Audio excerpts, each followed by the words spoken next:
fit होने तो बाद सही पीरियड ते बोली एक ही दिन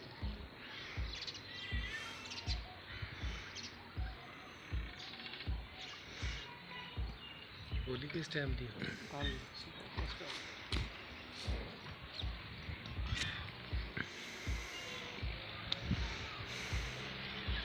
मुँह बोल के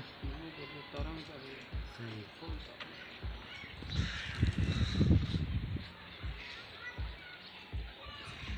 विकेट रखा इससे नस्ल का इसी रखा